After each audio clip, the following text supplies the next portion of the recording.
and I built this simple robot in the hopes of demonstrating my creativity and earning a couple extra points.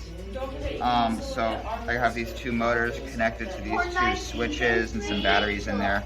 The code is this Arduino board connected to this servo, and it just moves the tires. It's not the fanciest robot, but it works, right?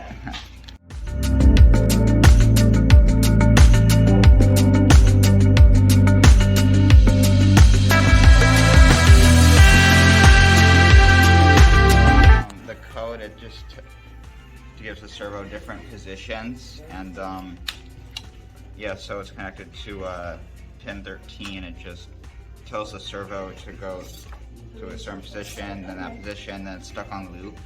It's actually not that complicated. And then if you do need to see the code, I did email a version of it to myself. And yeah, that's it. Cool. Give me a high five. All right. Boom.